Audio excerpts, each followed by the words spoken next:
Hey guys and gals, David Bosco here once again. And as you can tell, we finally made it to the end of Superman Day 2025. And of course, I got the chance to watch the last Superman motion picture with a John Williams theme tune in it, in this case at the very beginning during the opening credits. That of course being Superman Returns, in this case, the Superman Returns movie from 2006. And of course, that was the movie that introduced me into the world of the Man of Steel. And Brandon Routh is my favorite Superman actor even to this day.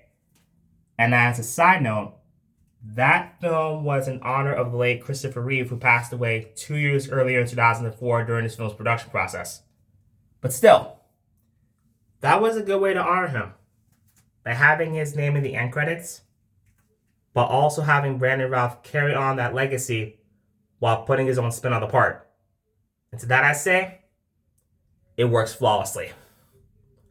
Because out of all the films I watched, Superman Returns will always hold a special place in my heart for being one of the best Superman movies ever made, in my personal opinion, and for also being the very first movie to introduce me into the world of the Last Son of Krypton.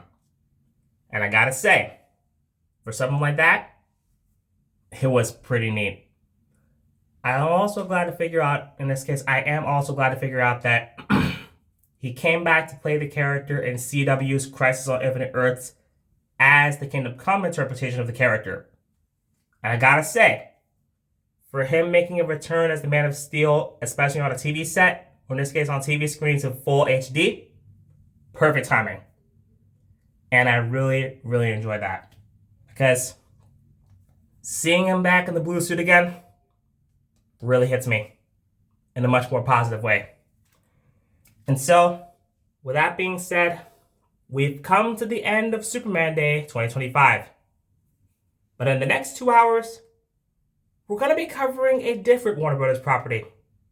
And trust me, you're going to get a kick out of it. So with that said, have a nice Superman Day and an awesome Super Weekend. Take care, everyone.